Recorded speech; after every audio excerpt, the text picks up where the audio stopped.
तो ये वीडियो बहुत महत्वपूर्ण होने वाली है क्योंकि इस वीडियो में मैं आपको डिसेबल की तीसरे नंबर वीडियो दे रहा हूँ। मैंने पहले एक नंबर वीडियो बनाई जिसमें मैंने आपको एसओपी को समझा दिया और दूसरे नंबर वीडियो में मैंने आपको बता दिया कि ABRY स्कीम के अंदर में अगर आपका डिसेबल हुआ है तो कैसे चालू होगा। इसके अंदर 27 मिनट मैंने इस चीज़ को अच्छे से समझाया है। कमेंट्स के अंदर में मेरे पास कुछ कमेंट्स ऐसे आए हैं जैसे कि मेरे को नहीं पता है कि मेरा डिसेबल हुआ है, किस वजह से हुआ है। तो ये आपको ग्रीवाइंस लगा के पहले समझ लेना है कि भाई मेरा क्यों हुआ है। अगर आपने केवाईसी करवाई थी तो केवाईसी की वजह से हुआ होगा, और अगर आपने केवाईसी नहीं करवाई थी तो आप अपनी जो लास्ट कंपनी है उससे पूछिए कि सर जी मेरा यूएन डिसेबल हो गया है, क्या आपने ABRY स्कीम के अंदर में कुछ बेनिफिट लिया था या आपके ऊपर कोई ऐसी कार्रवाई चल रही है जहां पे मेरा यूएन नंबर ब्लॉक हो गया है। ठीक है। अब तीसरे नंबर वीडियो हमने क्यों बनाई है? तीसरे नंबर वीडियो हमने उन खास केसेस के लिए बनाई है जो डिसेबल हुए हैं केवाईसी की वजह से। तो यहाँ पे ये वाली जो वीडियो है, इस वीडियो का लिंक मैं आपको डिस्क्रिप्शन में दूंगा, आप इसे देखिएगा। और यहाँ पे इन सर ने कहा है कि हमें जो है कुछ फ्रॉड जैसा दिख रहा था, इसके लिए हमने आपके पैसे को सुरक्षित रखने के लिए आपके अकाउंट को ब्लॉक कर दिया गया। तो यहाँ पे किस तरह के फ्रॉड की बात की जा रही है, थोड़ा सा मैं आपको ये बैकग्राउंड समझा रहा हूँ। हुआ ये कि पीएफ ऑफिस क्या कर रहा है, पीएफ ऑफिस ने आपके यूएन नंबर ब्लॉक कर दिए हैं, लेकिन समझ नहीं आ रहा है कि कितने हजार और कितने लाख यूएन नंबर ब्लॉक हैं। इसके बारे में पीएफ ऑफिस ने अभी तक कुछ भी कहीं नहीं बताया है। ठीक है। हम ये मानते हैं कि हमारा जो केवाईसी है, हमने क्या किया, हमने केवाईसी किसी दुकान वगैरह से करवाया, उस दुकान वाले ने कहीं और से केवाईसी करवाया, और केवाईसी इतने ज़्यादा केवाईसी होने लगे तो पीएफ ऑफिस को एक बार जब ये समझ आया कि भाई ये बहुत सारे केवाईसी एक ही कंपनी से हो रहे हैं, तो पीएफ ऑफिस ने उस कंपनी के अंदर में जितने भी यूएन नंबर रजिस्टर्ड थे उन सभी यूएन नंबर को एक ही साथ ब्लॉक कर दिया। तो आपने पिछले वाले ABRY ब्लॉक जो हुआ था, मैंने आपको ABRY ब्लॉक के अंदर समझाया कि आपका क्यों ब्लॉक हुआ था। अब आप ये समझ रहे हो कि केवाईसी वाला क्यों ब्लॉक हुआ है। तो ABRY स्कीम वाला इसलिए ब्लॉक हुआ था क्योंकि कंपनी ने पैसे का बेनिफिट लिया था और वो गलत बेनिफिट लिया था। केवाईसी वाले के अंदर में, केवाईसी वाले में किसी ने ऐसा कोई गलत बेनिफिट नहीं लिया है। बस पीएफ ऑफिस को ये पॉइंट है कि यहाँ पे कोई एक ऐसी कंपनी है जिसका कोई कारोबार नहीं है, जिसका कोई कामकाज नहीं है, वो सिर्फ और सिर्फ लोगों की अंधाधुंध तौर पे केवाईसी कर रहे हैं और सिर्फ लोगों का बैंक अपडेट कर रहे हैं। अब इसमें किस तरह के फ्रॉड का अनुमान लगाया जा रहा है ये समझ लीजिए। अगर आप बैंक अपडेट की बात करते हैं, मैं बात कर रहा हूँ 2022 की। अगर 2022 में आप बैंक किसी का अपडेट कर रहे हैं, मान लो कि एक अकाउंट है, यूएन नंबर है, उसमें बैंक अकाउंट अभी नहीं लगा है, या फिर जो लगा है वो मेरा बैंक बंद हो गया है। अब मान लीजिए इसमें फ्रॉड क्या होगा, फ्रॉड ये होगा कि इस यूएन के अंदर में मैं अपना बैंक अकाउंट ऐड कर दूं, मैं अपना बैंक अकाउंट ऐड कर दूं और उसके बाद मैं चेक जो लगाऊं, चेक चेक में भी अल्टरेशन कर दूं, नाम अपना अल्टर कर दिया, ये नाम अल्टर कर दिया, और केवाईसी में जो अप्रूवल है वो फर्जी कंपनी से हमने अप्रूवल ले लिया। बस इतना सा काम करने के बाद उस अकाउंट के अंदर में जितना भी फंड है वो फंड आसानी से एक फर्जी बैंक खाते के अंदर ट्रांसफ़र हो जाता है, और ट्रांसफ़र हो जाने के बाद वो पैसा निकाल लेने के बाद उस खाते को बंद कर दिया जाता है। तो ये एक फ्रॉड था जो कि आपको यहाँ पे इस वीडियो के अंदर बताया नहीं गया है, लेकिन क्योंकि मैं पीएफ का काम करता हूँ तो ये मेरे अनुमान से इस तरह के फ्रॉड की बात कर रहे हैं जो इन्होंने खुल के नहीं कहा है। तो अब किया क्या, पीएफ ऑफिस को ये समझ आया 2022 में। ये कब से हो रहा था, ये मुझे नहीं पता कब से हो रहा था, लेकिन समझ के चलो कि 5 साल, 10 साल, 20 साल ये ऑप्शन था जहाँ पे आप ये कर रहे थे। 5 साल, 10 साल, 20 साल की बात कर रहा हूँ, ये एक दो दिन की बात नहीं कर रहा हूँ। ठीक है। तो ये केवाईसी किसी और कंपनी से करवाना ये कोई एक दो दिन की घटना नहीं है, ये घटना सालों की है। और इन सालों की घटना के अंदर में अगर मैं एक अनुमान लगाऊं तो लाखों लोगों का इस तरह से केवाईसी किया गया होगा, किसी और कंपनी द्वारा किया गया होगा। तो यहाँ पे उन लोगों का ब्लॉक कर दिया गया। अब वो लोग जिन्होंने कहीं साइबर कैफे से कराया, तो उनको नहीं पता है कि उनका जो यूएन है या उसके अंदर केवाईसी है वो कहाँ से हुई है, वो क्यों हुई है। और इसके बारे में ऐसा नहीं है कि कोई ऐसा बहुत क्राइम हो गया हो, बस पीएफ ऑफिस ये सुरक्षा की दृष्टि से अब ये सुनिश्चित करना चाहता है कि जो आपके यूएन के अंदर में आपका ये यूएन है और वहाँ आप अगर चाह रहे हो उसे खोलने के लिए, तो हम ये चाहते हैं कि भाई हमें ये पता लग जाए कि ये एक्चुअल अकाउंट है, इसमें जो बैंक अकाउंट लगा है वो एक्चुअल है, ये आधार कार्ड जो लगा है वो एक्चुअल है, ताकि इसका जो फंड है वो सही आदमी निकाल सके। ये सारी कहानी है। ठीक है, कहानी समझ आ गई। ABRY के अंदर कहानी क्या है? ABRY के अंदर कहानी है कि हम ये जानना चाहते हैं कि भाई ये जो कंपनी है जिसने ABRY का बेनिफिट लिया है, उसको बेनिफिट मिलना चाहिए कि नहीं मिलना चाहिए, हम ये सुनिश्चित करना चाहते हैं। और KYC के अंदर क्या सुनिश्चित करना चाहते हैं? KYC के अंदर ये सुनिश्चित करना चाहते हैं कि जिस आदमी का अकाउंट लगा है, क्या ये उसी का खाता है, किसी और का तो खाता नहीं है। अगर किसी और का खाता है तो हम सही आदमी को ढूंढ के निकालेंगे और उसके बाद उसको हम यूएन नंबर चालू कर देंगे। ABRY स्कीम को चालू करना आसान है, KYC को चालू करना थोड़ा सा मुश्किल है। ऐसा क्यों कह रहा हूँ? ऐसा इसलिए कह रहा हूँ क्योंकि ABRY स्कीम में आपकी कंपनी जहां आपने काम किया है वो असली कंपनी है। आपकी कंपनी में आप बात करके उनसे डॉक्यूमेंट ले सकते हैं, लेकिन KYC वाले में एक ऐसी कोई अनजान कंपनी है जहां आप कभी गए नहीं, जहां आपको कोई पता नहीं कि वो कौन आदमी है, और आपने वो KYC जो है आपकी KYC हुई, KYC गुड इंटेंशन से, आपका कोई ऐसा इरादा नहीं कि आप किसी का पैसा निकाल लो, आपका कोई ऐसा इरादा नहीं कि आप कोई फ्रॉड कर लो। बस एक प्रैक्टिस जो नॉर्मल प्रैक्टिस के तौर पे चल रही थी, और उस प्रैक्टिस के अंदर में आपका KYC हो गया और अब वो ब्लॉक हो गया है। तो अब मैं यहाँ पे आपको जो सजेशन दे रहा हूँ वो मेरा एक अनुमान है, और मेरा जो अनुमान है वो किस बेस पे है? मेरा अनुमान इस बेस पे है क्योंकि पीएफ ऑफिस ने यहाँ पे बहुत सारे जो कंप्लेंट्स का रिप्लाई दिया है, उन रिप्लाईज के अंदर में कुछ चीज़ें कॉमनली कही हैं। हम जो प्रिपेयर करने वाले हैं, आप जो अब ऑनलाइन रिक्वेस्ट लगाएंगे उसमें आपके पास क्या क्या है? आधार कार्ड है, पैन कार्ड है, बैंक पासबुक है, कैंसल चेक है, और request from company letter pad. अब कहानी आती है यहाँ पे। कंपनी लेटर पैड जब बात की जाती है तो ABRY स्कीम में आपकी कंपनी पता है कि किस कंपनी ने घोटाला किया है, और आप उस कंपनी से पूछ के एक लेटर पैड बनवा लेते हैं। KYC वाले मैटर में आपके पास ऐसी कोई कंपनी जो जिसने KYC की है वो कंपनी का कोई अता पता नहीं है। तो ऐसे में आप कौन से कंपनी से लेटर पैड बनवाएंगे? ऐसे में 100% आप अगर किसी भी उस टाइम पे जहाँ भी जिस भी कंपनी में काम कर रहे थे उस कंपनी से आप एक लेटर बनवा सकते हैं, या फिर उस कंपनी से एक ज्वाइनिंग लेटर ले सकते हैं, या तो कंपनी एक लेटर बना के दे दे कि हम ये जो कर्मचारी है ये हमारा एक जेन्युइन कर्मचारी है, ये इस समय से इस समय तक हमारे यहाँ नौकरी कर रहा है, इसका ये आधार कार्ड है, इसका ये पिता का नाम है, इसका ये पैन कार्ड है, इसका ये बैंक खाता है, ये हमारे यहाँ पे इतने इतने समय से नौकरी कर रहा है। ये एक तरह का लेटर हो गया। ये लेटर अगर आपकी कंपनी आपको बना के देती है तो ये एक सफिशिएंट होगा आपको ये प्रूव करने के लिए कि आप एक जेन्युइन कर्मचारी हैं। ठीक है, जिस कंपनी ने KYC किया है उस कंपनी को आपको कुछ भी अता पता करने की ज़रूरत नहीं है।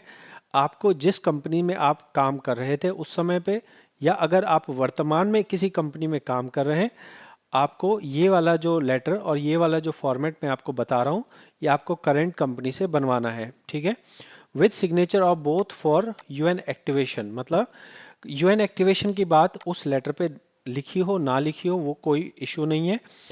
आपकी कंपनी बस ये लिख दे कि भाई ये कर्मचारी हमारे यहाँ जेन्युइन कर्मचारी हैं, ये इस दिन से इस दिन तक हमारे यहाँ अभी नौकरी कर रहे हैं, इनका ये आधार कार्ड है, ये पैन कार्ड है, ये इनका बैंक खाता है, और बस इतना लिखना होगा। मेरे जानकारी में आपको इतना लिखना होगा। अब मैं और आपको बता देता हूँ, और डॉक्यूमेंट हम देख लेते हैं और उन्होंने क्या कहा है। इसके साथ में ये जो खास ये रिप्लाई है ये ABRY के लिए था, लेकिन अगर आप KYC वाले मैटर में भी इसको लगाना चाहें आप ज़रूर से लगा सकते हैं।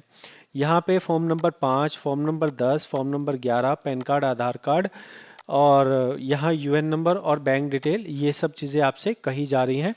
तो यही चीज़ें आपको लगानी है। मैं आपको एक चीज़ और बता दूं, आज है 27 जून। मैंने 27 जून को ही ABRY वीडियो भी बनाई है और 27 जून को ही ये वाली भी वीडियो बना रहा हूँ। आज के ही दिन यहाँ पे मैंने कुछ लोगों को कहा था, मैंने एक वीडियो बनाई थी कि जहाँ पे आपको मैंने कहा था कि आप पीएफ ऑफिस जाइए, और आप में से कुछ लोग पीएफ ऑफिस गए हैं, और उसमें से एक पर्टिकुलर महाराष्ट्र में एक पर्सन है जो कि पीएफ ऑफिस गए थे, और उन्होंने मेरे को जो जानकारी दी है वो मैं आपसे साझा करना चाहता हूँ। काफ़ी इंटरेस्टिंग जानकारी उन्होंने दी है, और उन्होंने ये कहा है कि एक पर्सन जिसका डिसेबल हो गया था, वो डिसेबल जो है वो वहाँ पे गया था पीएफ ऑफिस में, और पीएफ ऑफिस में अधिकारी ने 2 घंटे बाद उसका नंबर आया, और 2 घंटे बाद उस अधिकारी ने कहा कि आप हमें डॉक्यूमेंट दिखाइए। आधार कार्ड लेके गया था, वो पैन कार्ड लेके गया था, और बैंक लेके गया था। ये 3 डॉक्यूमेंट लेके गया था, कंपनी का कोई ज्वाइनिंग वॉइनिंग लेटर था, सैलरी स्लिप थी, और ये वो लेके गया पीएफ ऑफिस के अंदर में। उसके डॉक्यूमेंट्स को अच्छे से देखा गया, और उससे कहा गया कि आप क्या यहीं पे हैं, आप क्या इसी कंपनी में काम करते हैं, ये जो केवाईसी हुई है क्या आपने इस कंपनी में कभी काम किया था। ये सारी चीज़ें उससे पूछी गई हैं, और पूछने के बाद उनके डॉक्यूमेंट्स को जो है ले लिया गया है, और उनसे कहा गया है कि ठीक है, अब आपका 10 दिन के अंदर अंदर हम आपका यूएन नंबर चालू कर देंगे और आपको एसएमएस आ जाएगा। तो भाई मैं जो आपको बता रहा हूँ, ये एक प्रैक्टिकल सिचुएशन बता रहा हूँ, और मैंने यहाँ पे आपको वीडियो में बताया था कि आप लोगों को पीएफ ऑफिस जाना है, और पीएफ ऑफिस जाके अपना डिसेबल का प्रयास करना है। तो अगर आप लोग गए होते तो आपको भी निश्चित तौर पे कुछ ना कुछ यहाँ पे गाइडेंस मिलती। तो हम यहाँ पे, अगर अब मान लो अब अगला तो जो है काफ़ी दिन बाद आएगा, तो अभी हम क्या करें। तो अभी हम अगेन ऑनलाइन वाले प्रोसेस को फॉलो करेंगे। ऑनलाइन प्रोसेस में जो आपको मैंने लिस्ट दिखाई थी, इसी लिस्ट को आपको फॉलो करना है। यहाँ ABRY की जगह हम क्या करेंगे, KYC कर देंगे।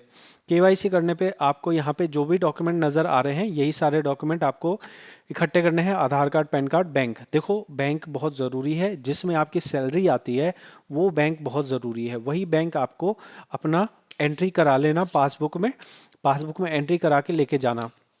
चेक भी लेके जाना है, चेक। ठीक है, क्योंकि अगर वो वहाँ पे आपसे डॉक्यूमेंट लेंगे तो आपका चेक अगर होगा कैंसिल करके, आप उन्हें दे सकते हैं ओरिजिनल चेक। और साथ में ही जो आपकी एंट्री है पासबुक में, जो आपकी सैलरी आने की एंट्री है, वो आप अपने पास रखिएगा। फॉर्म नंबर 11, फॉर्म नंबर 5 और 10 ये मैं आपको दिखा देता हूँ। क्लैरिफिकेशन लेटर जो है ना, ABRY वाली बात तो नहीं है, यहाँ पे हम KYC वाली बात कहेंगे। ठीक है, और सैलरी स्लिप, ये सारी चीज़ें हैं। मैं हो सकता है आपने वो वीडियो ना देखी हो, तो मैं आपको ये दिखा देता हूँ। फॉर्म नंबर 11 होता है जब आप कोई कंपनी ज्वाइन करते हैं, उस टाइम पे ये भरवाया जाता है। अगर नहीं भरा है तो अब आप भर सकते हैं इसको। इसके अंदर क्या क्या चीज़ें हैं वो मैं बता देता हूँ, जल्दी जल्दी बताऊँगा। और यहाँ पे ये कंपनी को पता होता है क्या भरना है, बाकी आपको मैं बता देता हूँ। अगर आपकी कंपनी को ना पता हो, आप उन्हें बता सकते हैं। यहाँ आपका नाम, पिता का नाम, आपके date of birth, male female, marital status, आपको मोबाइल नंबर लिखना ज़रूरी है। उसके बाद यहाँ कहा जा रहा है कि क्या आप पिछले किसी कंपनी में कर्मचारी थे। अगर आपकी पिछले किसी कर्मचारी कंपनी में थे आप, तो यस करना है। ठीक है, उसके बाद आपको यहाँ यूएन नंबर, पिछला वाला मेंबर आईडी, पिछली कंपनी कब छोड़ी है, scheme certificate no, international worker no. अगर इंडिया के हैं, इंडिया के ही होंगे 99% आप, तो इंडिया लिखना है। यहाँ पे कंट्री में आपको इंडिया लिखना है। पासपोर्ट में कुछ नहीं डालना है। बैंक डिटेल में, KYC डिटेल में आपको अपना जो बैंक जिसमें आपकी सैलरी आ रही है वो, आपका आधार नंबर, आपका पैन नंबर। ठीक है ना। और इसके बाद हम नीचे आ जाते हैं। नीचे आके सिग्नेचर, डेट, प्लेस, फलाना ढिमकाना, और नीचे वाली जो चीज़ है यहाँ पे आपका नाम, और आप किस दिन ज्वाइन कर रहे हो, आपका यूएन नंबर जो पहले था, और यहाँ पे कंपनी गोल वाली मोहर लगा के अपना स्टैंप और सिग्नेचर कर देगी। ठीक है, ये हो गया फॉर्म नंबर 11। इसी तरह से फॉर्म नंबर 5 और 10 बोला गया है। 5 और 10 आपके ज्वाइनिंग के बारे में बताता है और रिज़ाइन के बारे में बताता है। तो 5 नंबर फॉर्म में आपका जिस महीने में आपने ज्वाइन किया है, जिस साल में ज्वाइन किया है, कंपनी का नाम, एड्रेस, आपका मेंबर आईडी, और आपका नाम, आपका पिता का नाम, आपका एज, आपका जेंडर, आपका जो है डेट ऑफ ज्वाइनिंग, ये हो गया आपका फॉर्म नंबर 5। और इसके नीचे हमारा फॉर्म नंबर 10 है। 10 भी कुछ इसी तरह से भरना है। वहाँ पे आपकी ज्वाइनिंग की डेट थी, यहाँ आपके रिज़ाइन की डेट है, यहाँ पे कंपनी का जो है नेम और एड्रेस, और यहाँ मेंबर आईडी, यहाँ नाम, यहाँ फादर नेम, यहाँ डेट ऑफ लिविंग, ये सब कंपनी के पता रहता है और कंपनी को भरना रहता है। ये मैं आपको इसलिए बता रहा हूँ ताकि आपको ऐसा ना हो कंपनी बोले अरे ये हमें नहीं आता तो आप बता देना। यहाँ पे कंपनी की मोहर और कंपनी के सिग्नेचर, और यहाँ जिस दिन कंपनी ये डॉक्यूमेंट साइन कर रही है वो, ठीक है ना। तो ये 5 नंबर और 10 नंबर, अगर आप नौकरी छोड़ चुके हो तब 10 नंबर भरना है, अगर नौकरी चालू है तो 10 नंबर नहीं भरना है, फिर सिर्फ 5 नंबर भरना है। तो मैंने आपको यहाँ पे क्या क्या यहाँ पे समझा दिया है। मैंने आपको समझा दिया है, आपको 5 नंबर और 10 नंबर समझा दिया, 11 नंबर समझा दिया। कंपनी एक लेटर बना दे कि भाई ये आदमी इस दिन से इस दिन तक हमारे यहाँ अभी काम कर रहा है, ये इसका आधार नंबर है, ये इसका पैन नंबर है, ये इसका बैंक खाता है। अगर आप अपने तरफ से एक लेटर लिखना चाहें तो आप ये एक लेटर लिखिए इस तरह से कि महोदय मेरा यूएन नंबर ब्लॉक हो गया है और मैं जो है इतनी जानकारी नहीं रखता था, मैंने अपना जो है पीएफ निकलवाने के लिए प्रयास किया था जहाँ पे मेरी जानकारी नहीं थी, और किसी केवाईसी की वजह से मेरा यूएन नंबर ब्लॉक हो गया है। अभी मैं 2 साल से काफ़ी परेशान हूँ, मेरा जो है मुझे पैसे निकालने की अत्यंत आवश्यकता है, कृपया करके मेरा यूएन नंबर चालू कर दिया जाए। ऐसे करके आप हिंदी में अपना लेटर लिख लीजिए। अगर आप साउथ इंडिया में हैं तो आप अपनी लैंग्वेज में लिख सकते हैं। ओके, सो ये लेटर लिखने के बाद, कंपनी के लेटर देने के बाद, आधार कार्ड पैन कार्ड देने के बाद, बैंक देने के बाद, सारी चीज़ें एक तरह से आपने प्रिपेयर कर ली हैं, और प्रिपेयर करने के बाद आपको ये देना कहाँ है। तो देखिए सिस्टम में बताया गया था, जो अधिकारी हैं पीएफ के अधिकारी, उन्होंने बताया था सिस्टम नया आएगा, अभी वो नया सिस्टम कब आएगा कुछ पता नहीं है। तो मीनवाइल आप क्या करेंगे, आप यहाँ पे जो पुराने सिस्टम में ग्रीवाइंस के अंदर मैकेनिज्म बना हुआ है वो आप लगाएंगे। तो बाकी जब ये सिस्टम नया वाला आ जाएगा ना, मैं आपको बता दूंगा, ये मैं आपकी पूरी कोशिश कर रहा हूँ आपका यूएन जल्दी से जल्दी चालू हो जाए, कुछ तो यहाँ पे आपकी मदद हो सके। और इसके लिए ही मैं बहुत एक्टिवली इस पे नज़र रख रहा हूँ, और मेरे साथ बहुत सारे लोग हैं जो कि पीएफ का काम करते हैं, और वो लोग भी इस खबर पे या इस एक्टिविटी पे बहुत नज़र गड़ाए हुए हैं, जो कि चाहते हैं कि जल्दी से जल्दी ठीक हो जाए। जैसे आप ये कमेंट देखेंगे, दिनेश कुमार, इन्होंने कम से कम मैं कह रहा हूँ 100 बार यहाँ पे कमेंट किया होगा, और सिर्फ एक ही कमेंट, यूएन डिसेबल कब और कैसे चालू होगा, एबीआरवाई स्कीम के यूएन डिसेबल कैसे ठीक होंगे। ठीक है, तो ये हमने यहाँ पे बहुत प्रयास किया, तब जाके हमें यहाँ पे 2 मिनट का रिप्लाई मिला है। और मेरे को एक्सपेक्टेड तो था ही कि वहाँ पे टाइम तो लगेगा ही, लेकिन अभी काफ़ी ज़्यादा लगभग 14 दिन हो चुके हैं, और 14 दिन के अंदर सिस्टम नहीं आया है। जब वो सिस्टम आएगा तब तो हम उसमें अप्लाई करेंगे ही। फिलहाल के लिए आप ज़रूर से पीएफ ग्रीवाइंस में अप्लाई कीजिए। पीएफ ग्रीवाइंस में किस तरह अप्लाई करना है ये मैं ऑलरेडी एक वीडियो में, पुरानी वीडियो में बता चुका हूँ, तो मैं आपको अगेन वो चीज़ दिखा देता हूँ। इसमें क्या करना है आपको, मैं यहाँ पे आपको प्ले करके दिखा रहा हूँ। चले गए प्ले करके क्या करना है, यहाँ पे हमें मेंबर आईडी हमने ओपन कर ली, और पी देखो वहाँ पे क्लेम आईडी आएगी कि क्लेम आईडी सिलेक्ट करो, क्लेम आईडी नो कर दीजिएगा और मेंबर आईडी सिलेक्ट कीजिए। और मेंबर का सिलेक्ट करने के बाद फिर आगे प्रोसेस कर रहा हूँ मैं, आगे मैं बढ़ा रहा हूँ, आप समझ जाएंगे। उसके बाद जो मेंबर आईडी सिलेक्ट करने के लिए कहेगा ना, तो आप कौन सी मेंबर आईडी सिलेक्ट करोगे, ये इंपॉर्टेंट चीज़ है, ये समझ लीजिए। बाकी सब तो आप समझ ही जाएंगे। एड्रेस भरने का है वो भर दीजिएगा, और अल्टरनेट कॉन्टैक्ट नंबर डालने की कोई ज़रूरत नहीं है। सिक्योरिटी कोड जो भी यहाँ पे आ रहा होगा वो आपको डालना है। और ग्रीवेंस डिटेल के अंदर अब आप समझना ये कहाँ पे आप ग्रीवेंस डिटेल डालोगे, जहाँ आप अभी नौकरी कर रहे हो वहाँ डालना, वो वाली आईडी मत डालना जो जिसने आपका जो है केवाईसी वगैरह किया होगा। आप जिस कंपनी का लेटर लिखवाए हो उस कंपनी का आप ये करो, ठीक है। या फिर मान लो कंपनी ने लेटर नहीं दिया, कंपनी बोल रही है हम क्यों दे भैया, हमारा क्या मतलब है, तो फिर कंपनी का लेटर छोड़ो, आपके पास जो लेटर है वही आप लेटर लगाओ। और आप कौन सी कंपनी सेलेक्ट करो, वो कंपनी जिसमें आपने जो है सबसे आखिरी में काम किया है। सबसे आखिरी में जिस कंपनी में आपने काम किया है उस कंपनी का मेंबर आईडी सिलेक्ट करो। और सिलेक्ट करने के बाद क्या करना है, जितने भी डॉक्यूमेंट आपने अभी बनाए हैं उन सभी डॉक्यूमेंट्स को आपको अटैच करना है। कैसे अटैच करना है, पहले पीडीएफ में कन्वर्ट कर लेना। यहाँ पे देखो ये एक ऑप्शन आएगा आपके पास, ऑप्शन कहाँ आएगा, ग्रीवाइंस रिलेटेड टू पीएफ ऑफिस, ठीक है। और यहाँ पे आएगा ग्रीवाइंस कैटेगरी ब्लॉक यूएन नंबर, ये ग्रीवाइंस कैटेगरी में ब्लॉक यूएन नंबर आएगा। ग्रीवाइंस डिस्क्रिप्शन में आप पूरा डिस्क्रिप्शन अपना लिख देंगे। क्या लिखना है आपको, यही लिखना है कि भाई हमारा यूएन नंबर ब्लॉक हो गया, ये मेरा नाम है, ये मेरा यूएन नंबर है। और चूज़ फाइल में आपको वो वाली फ़ाइल चूज़ कर लेनी है, पीडीएफ वाली फ़ाइल जो आपने बनाई होगी। इसमें सारे पीडीएफ आपको एक साथ ही लगाने होंगे, सारे जितने डॉक्यूमेंट आपने बनाए ना सबको एक साथ ही लगाना पड़ेगा। तो आप ध्यान रखिएगा कि गलत ना हो जाए। सारे डॉक्यूमेंट आप एक साथ मर्ज कर दीजिए। देखिए मैंने यहाँ बताया है, 1 नंबर पे आधार, 2 नंबर पे पैन, तीसरे नंबर पे बैंक का चेक और एंट्री, एंट्री दिखना ज़रूरी है, ठीक है। सैलरी स्लिप हो तो सैलरी स्लिप, क्लैरिफिकेशन लेटर और आप अपने तरफ से जो लेटर लिखेंगे वो, ये सब करके आप फाइल कर दीजिए। और फाइल करने के बाद आपका जो है कुछ इस तरह से यहाँ पे एक तरह का कंप्लेंट फाइल हो जाएगी। कंप्लेंट फाइल करके क्लिक हेयर करना है, क्लिक हेयर करके आपको यहाँ पे आपका डिटेल सारा दिख जाएगा, ठीक है। यहाँ पे कंप्लेन नंबर मिल जाएगा और कंप्लेन का रिप्लाई 3 दिन 4 दिन के अंदर आ जाता है। तो आप ऐसा उम्मीद कर सकते हैं कि ये आपका उसके बाद ये आपका चालू हो जाएगा। देखिए मैं यहाँ पे अपने भर प्रयास कर रहा हूँ, जो ऑथेंटिक जानकारी हो सकती है वो मैं आपको दे रहा हूँ। आप इसमें प्रयास कीजिए, आप कंप्लेन लगाइए। जब यहाँ पे 100, 150, 200 इस तरह के ग्रीवांसेस जाएंगे और वहाँ से रिजल्ट आने लगेगा, तो आप उन रिजल्ट्स को मेरे को बताइए। आप जब रिजल्ट्स को बताएंगे तो ही मैं फिर आगे वीडियो बनाऊंगा और वही वीडियो से हज़ारों लोगों का फ़ायदा होगा। तो हम यहाँ पे चाहते हैं कि हज़ारों लोगों का जो यूएन नंबर ब्लॉक हो रखा है वो चालू हो जाए, और इसी का सारा प्रयास है। तो आप भी इसमें जो है पूरा सहयोग कीजिए। अभी अभी तक अगर आपने मान लो 27 जून वाला जो ये निधि वाला था, इसमें आप नहीं गए हैं, तो अभी 28 जून तक का हमारे पास टाइम है। आप इस बीच में भी पीएफ ऑफिस तो निश्चित तौर पे आप जा ही सकते हो, लेकिन भर भर के आप ग्रीवाइंस लगाइए, जो मैं आपको बता रहा हूँ वो आप कीजिए।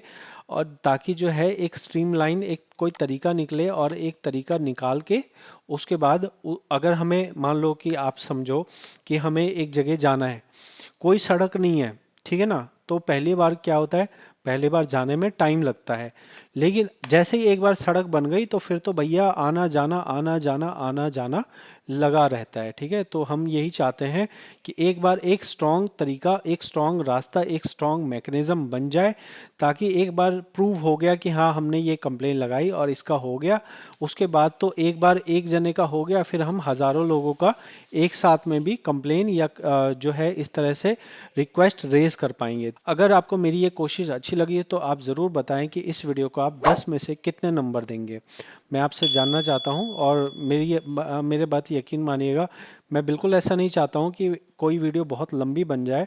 लंबी वीडियो बनाने में कोई ऐसा बेनिफिट नहीं है, लेकिन जो ज़रूरी चीज़ें हैं वो मेरे को बतानी ही है, वो नहीं बताऊंगा तो फिर फ़ायदा क्या होगा, ठीक है। सो आपको इस वीडियो में 10 में से आप कितना नंबर देंगे ये बताइए, और ज़रूर से ज़रूर ज़्यादा से ज़्यादा रिक्वेस्ट लगाइए। अगर आप पीएफ का काम करते हैं, जितने मेंबर आईडी आपको जानकारी में है सभी लोगों का इस तरह से डॉक्यूमेंट इकट्ठा कीजिए, आधार कार्ड, पैन कार्ड, और अपने तरफ से एक लेटर लिख दीजिए, बैंक खाता लगाइए, और बैंक में अगर उनकी सैलरी की एंट्री आ रही है, सैलरी की एंट्री फोटोकॉपी कर लो, एंट्री को हाईलाइट कर लो मार्कर से, मार्कर नहीं है तो पेन से अंडरलाइन कर दो, अंडरलाइन करके उसको अपलोड करो, ठीक है ना। ये काम करो और उसके बाद देखो कि होता है।